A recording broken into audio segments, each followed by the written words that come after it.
Welcome to the Open to Hope Show. I'm your host, Dr. Gloria Horsley, with my daughter and co-host, Dr. Heidi Horsley.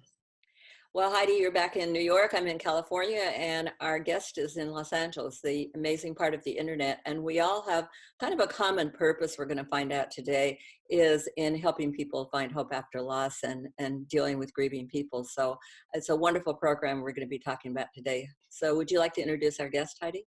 Sure, I would love to, Mom. And like you said, our guest today is in Los Angeles. Her name is Fran Solomon. And Fran is the founder of HealGrief, the only national agency addressing the needs of young adults ages 18 through 25 through Actively Moving Forward, AMF, which is a HealGrief program. And you know, Mom, that we are very close to the founder of Actively Moving Forward, Dr. David Feigenbaum, who is also now on the board of directors for HealGrief and knows Fran well also. And Fran is also the former board member of Our House Grief Support Center in Los Angeles. Hi, Fran. Hi, thank you for having me. It's great to have you on. And I think Our House is an amazing organization. How did you end up moving on and doing something else from that organization? When I was on their board for, I want to say about 8 years, 3 of which I chaired. And during my tenure, I would get a lot of people contacting me, Fran, so-and-so died, what do I do? So-and-so died, what do I say? The kids are having problems, what can we do? And as an insider, it was mind-boggling to me that these resources were not available to the general public. It was always, oh, if only I had known. So that was really the inspiration to HealGrief, which started out really as a database, a virtual database of resources throughout the United States where someone could go and find where to find hope and healing. Ah, okay. And how did you get started in the grief world?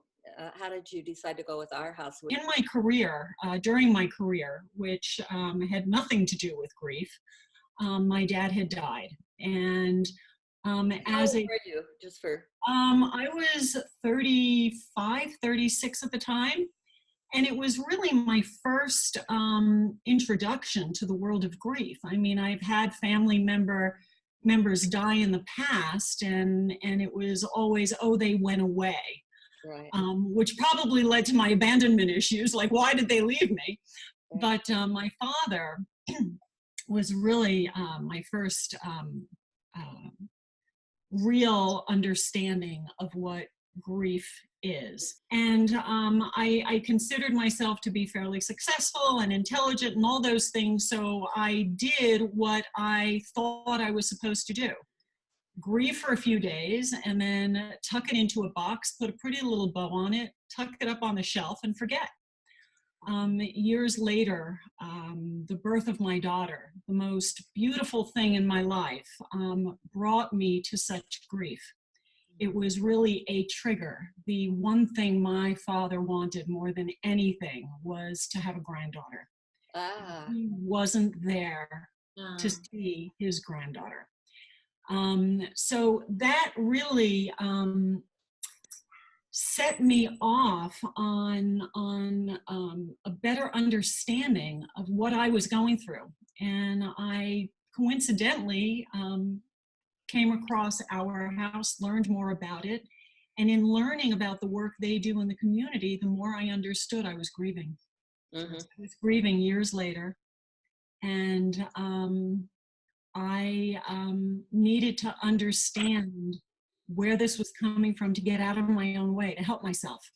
Well, you know, this is important what you're saying, because I think people oftentimes don't recognize that they're having these triggers and that they didn't resolve the grief.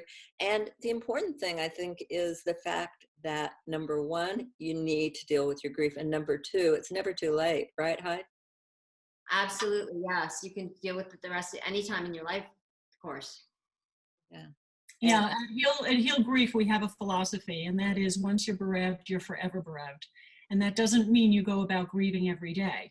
Right. But it does mean that there are triggers within one's life that will bring you right back to that moment of grief.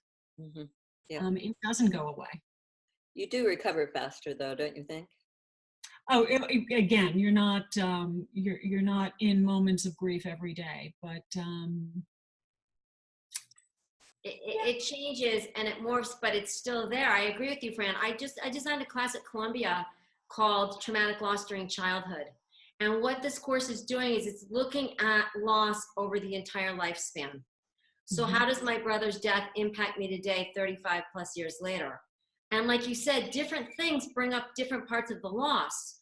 When you had your daughter and I had my son, we were both very aware of who was there and who wasn't there. Your father wasn't there, my brother wasn't there. So it just brings, it's reminders, and it brings up things, and the grief changes and morphs and transforms, but the idea that the person is not there is still very prevalent throughout our lifespan, I think. very, very much so. And in that lies our philosophy, that you're forever bereft, and that's not a bad thing. That's really just a testament to the love that you have to the person that died. Right. And also, who wants to be dead inside? I mean, you want to have the memories, you want to be able to touch those places in you. I mean, that's part of what humanity is, and compassion and empathy and those Yeah. kinds of things. Well, tell us about your program, and what kind of things do you offer, and what would you suggest to people if I've recently had a loss? So Heal Grief is all about celebrating one's life. There are so many ways. Let's take a step back. Old rule of thumb is time will heal, and with time you'll forget, move on, get over it. Well, new research really indicates that keeping a loved one close throughout your life really does aid in a healthy grief recovery. And that's really what we're trying to do. We're offering a platform and a place where people can continue to celebrate and embrace their loved one, where we have opportunities for people to create memorials, and we have individuals that use it as a place on birthdays and anniversaries or special days to just touch in and write a note as if they're writing a note to their loved one, or to light a virtual candle in memory of their loved one's special day. So it's really about keeping the memory close, and not embracing that love and that memory. And I know it's kind of interesting, because we were talking before we got on that you've just taken Actively Moving Forward program, which is in the colleges, and it was started by a good friend of ours, David Fagenbaum, who did it as a result of his mother dying, which reminds me of your dad. You certainly have a connection with him and understanding parent loss and what it means. Talk a little bit about that program. So Actively Moving Forward is a peer-led support group where we empower and connect grieving college students. I'll take a step back. Studies and research shows that 1 in every 3 college students is grieving a loved one's death that occurred within 1 year. By the second year, that number goes up to almost 50%. That's mind-boggling. That's a silent epidemic. These kids are unable to compete with their peers in numerous ways. They can't compete academically. They can't compete socially. They often feel that they're depressed and turn to medication or drugs or substances or drinking, and they're not depressed. They're grieving. There's a lack of understanding. There's a lack of support. We have so many kids that contact us and say, I'm grieving, and they want me to go to a college counseling center, but that's different.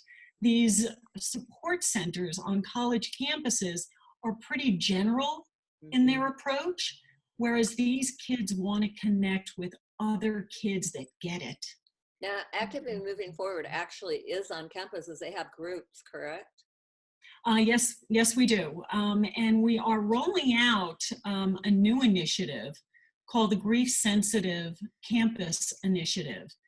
because we find that kids, again, I'm going to take a step back.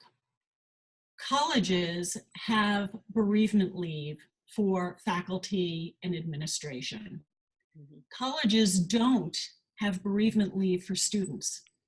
When a student has a loved one died, they are literally at the mercy of each one of their professors.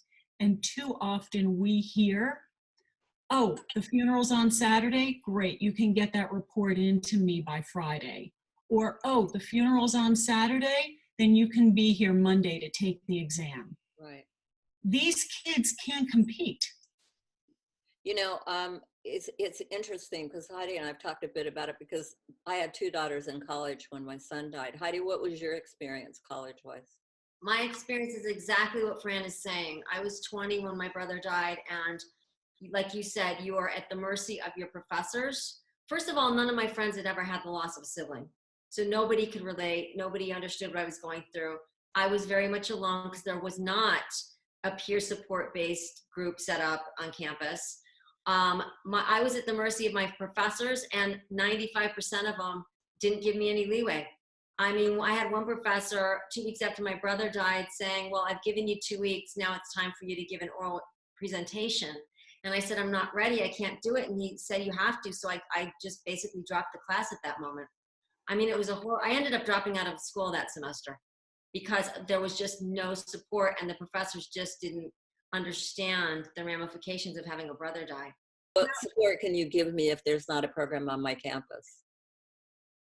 So generally, AMF has been a student-driven program where we will get an inquiry from a student looking to see if there is a chapter on their campus, and if they already know there isn't, how to start a chapter.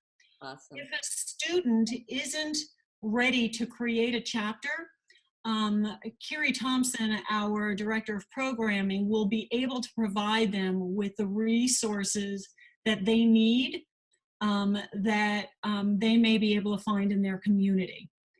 Otherwise, we will coddle them and help them develop a chapter so they can connect with others on their campus that are going through a similar experience. So tell us, how do people find your website? The website is HealGrief.org, HealGrief, HealGrief.org, and on the website there is a sub-website within that that's all about actively moving forward. Great. And that's really what it is. It's about actively moving forward in memory of your loved one. Well, thank you. That's great, and thank you for the wonderful work you're doing. Thanks, Fran. Thank you. And thanks everybody for watching this video today. And we want to remind you that if you've lost hope, please lean on ours until you find your own, and God bless.